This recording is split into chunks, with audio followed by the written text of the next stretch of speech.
course.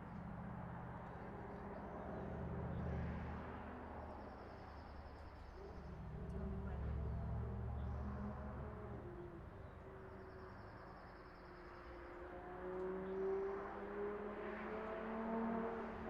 Hello, Dr. Kathleen Rosenblatt here. Whoa, some loud people going by right now.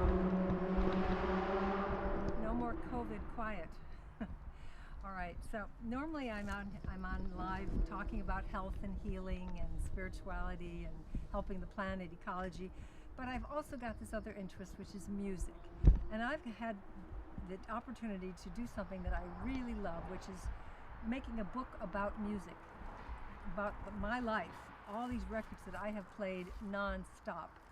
And so right now I'm going to just go with a quick history of all the music that contributed to the music of the 60s, because my book is primarily about the 60s, but I started in 1900 or maybe even 1890 for that matter. And I show how so many of these strains fed into my book. And particularly we are appreciative of the whole influence of black music from Africa, from the people that came to New Orleans and Chicago and New York. So much of the black African music was interwoven with the music from Ireland and England and many other places, so that we still find enclaves in this world, in this country, where there's a lot of this, original black music, and the blues that were invented, the ragtime, the jazz. So I just thought I'd go through some of my albums. I just picked out all the black artists that I have just spent so many hours and decades listening to. I have about 5 of these albums from Bessie Smith that came out in the 80s, and they're just wonderful. 2 record albums with a little, story in here all about Bessie, and I just love her voice. She has the most incredible voice. But then I have a lot of albums of early blues singers, and I just grabbed this one, Mississippi, John Hurt, and this is a wonderful album, one of the authentic sounds. And of course, even doing this right now, it means I had to give up listening to nothing but the blues on K-Jazz on Saturdays and Sundays from 2 to 6. They have really great blues all day long. Now, Earl Fowler Heinz, he was famous for duetting with Louis Armstrong, and I couldn't find their album together, but it was a classic album that knocked me off my feet when I was about 13. 1928, the 2 of them doing West End blues and all these incredible songs that were just incredible. But he was on the piano, Louis was on trombone and trumpet, not trombone, and singing. And then this is one that isn't a black man. This is Vic Spiderbeck, but he was so wonderful that he was included with a lot of black artists and had a wonderful career. Short-lived. They made a movie about his life, A Man with a Horn, but he also had, in other words, this is an example of the influence of the black artists on a white, he played the trumpet as well, and an amazing, amazing artist. Now, when I was 11, 12, 13, I fell in love with Fats Waller. He was incredible. And I talked to him just on another little podcast we did a little while ago, but he was amazing, big personality, very flamboyant, died very young, but just so much fun to listen to. Now this is Duke Ellington and Ivy Anderson. I used to listen to this album in the 80s quite a bit. She was a singer at the Cotton Club even before Duke Ellington came.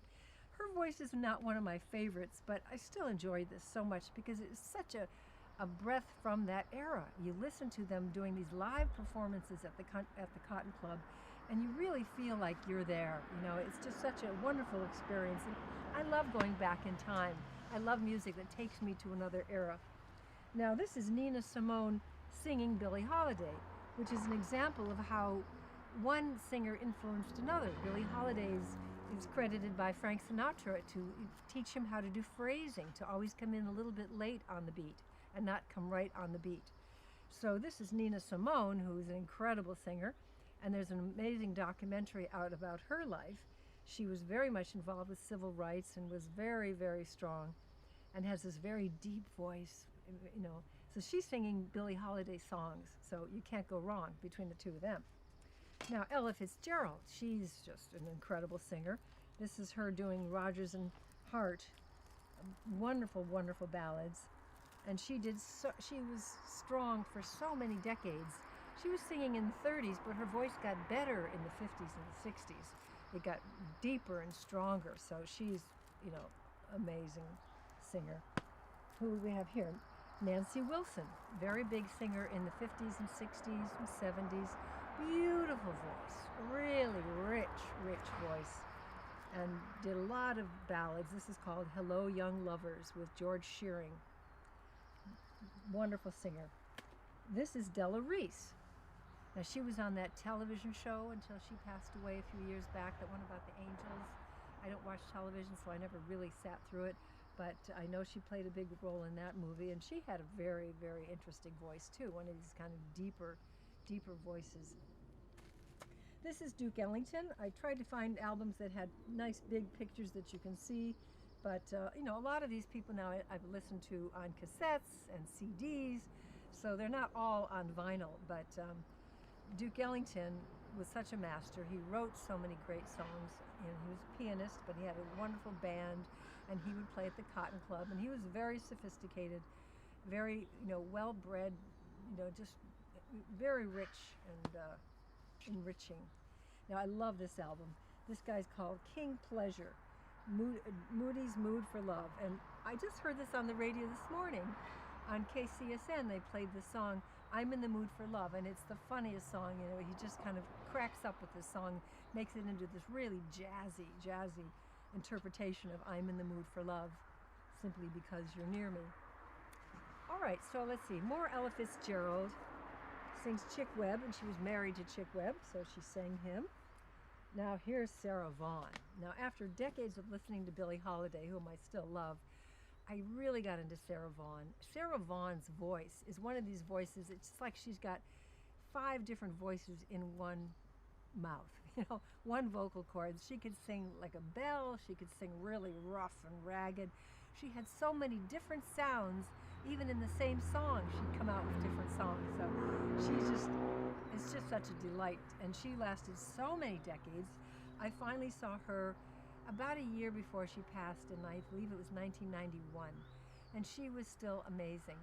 It's just so many tones to her voice. Now this is my favorite male singer, and they did a lot of duets together, the two of them. Joe Williams. Oh, he was a singer with Count Basie, and I don't have a Count Basie album here, I'm afraid. Actually, I just saw one the other day, but I didn't bring it out. Joe Williams was another example of that, having many voices in one head.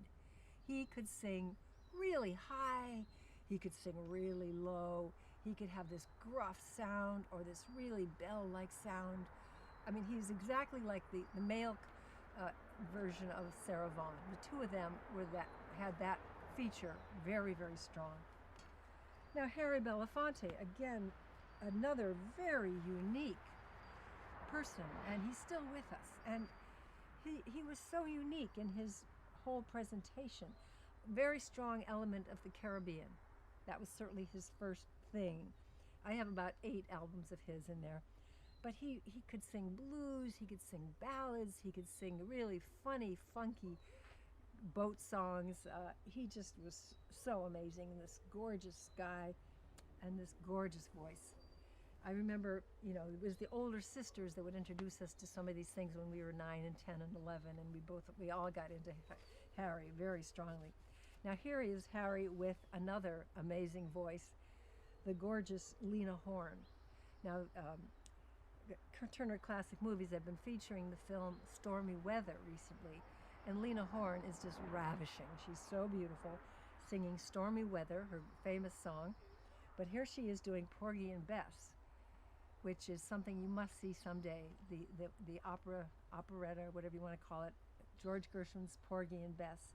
George Gershwin went to some island off of South Carolina where there were still a lot of original African people that were still using these calls, the market calls, and he was able to try to get the authentic feel of Africa and the South in this Porgy and Bess, the story of this couple. And so Lena and Harry do a wonderful job on that. All right, now one of my favorites, Johnny Mathis. Oh, God. He was a perfectionist. another gorgeous singer, and his voice was so pure. When you listen to his first recordings, you can't get a more perfect recording. If you listen to the 12th of Never, and I remember listening to a jazz station once where the guy says, look, I know this is a jazz station, and I know this song isn't a jazz song. It's simply a perfect recording. And he played the 12th of Never. So Johnny is, he'll make you fall in love whether you really were in love or not. Now here's people that were later in the 80s coming back and doing some of these earlier people. Linda Hopkins, a great singer in the 80s, singing Me and Bessie, singing a lot of Bessie Smith songs. And here's another example of this. This was a Broadway show called Ain't Misbehavin', doing all the music of Fats Waller, but this was in the 80s. Now, we have a few minutes left, and of course we're trying to come up to the present. Al Green, I have friends that would play Al Green non-stop in their house. They just played him all the time. It was just the most soothing, mellow, funky, get-down music. Just amazing. And of course he's still around. And then I grabbed Robert Cray, an amazing guitarist. I've seen him live at the Blues Festival down in Point Dumas, I think it was called. And he's like Eric Clapton or Jimmy Page, just an amazing guitarist and singer. All right, now we had Black Orpheus. This was an Orfeo Negro. This was an album that someone gave to me on my 18th birthday, this album. And it's all the music of Brazil, but more than just bossa nova. It's the drums, and this was a film, an amazing film that I loved. And the music is great, lots of drumming. And then we're going to end with Stevie Wonder, which is certainly not the end, but just what I could find right now in my albums. Stevie Wonder just went beyond any normal. I mean, his parameters were endless. He just would go in so many different directions and created so much great music. And of course, he started out as little Stevie Wonder. I remember when he was doing his numbers as a little boy, and he was, just amazing. So there's so many other people that I couldn't grab on vinyl per se, a lot of my CDs and things, but I thought I'd just grab these as an example for my book, which doesn't have a title yet. The book is written, but I can't seem to come up with a title, so I invite your suggestions. It's about the 60s. My working title was 60s Impacting the Century, or The Youth Planet. So if you could join me at Dr. Kathleen Rosenblatt at gmail.com, or at my website, brainbodybliss.com. And my website about the book, as I say, is still lacking the name, so I can't tell you the name of that website yet. But it's about to come out, and so I invite suggestions, because I cover everything.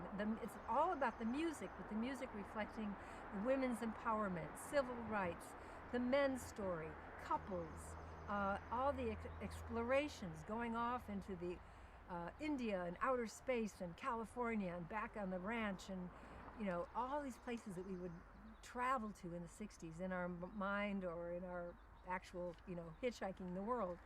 So I invite you to join me, Dr. Kathleen Rosenblatt at Gmail. Send me an email. Send me some suggestions. Tell me where you were in the 60s or what your favorite music is. And eventually I want you to subscribe to my website, which is very important for publishing a book these days. And I hope you will buy my book when it's finally ready. But it's written. It's just the final things I need to take care of. But black music was such an important part of the whole story that I thought I would just highlight that today, talking about all these amazing musicians that came to our country and contributed so much to our story. And it's a really important part of my book. So thank you so much. Over and out. Dr. Kathleen Rosenblatt, brainbodybliss.com. Thank you.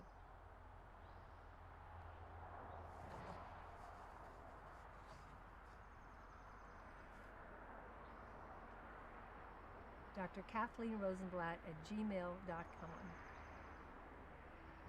And also at my website is brainbodybliss.com. So the importance of music to the whole 20th century, and especially to the 1960s. All the folk music, all the different kinds of music, Motown, Nashville, just so many, many contributions. Thank you.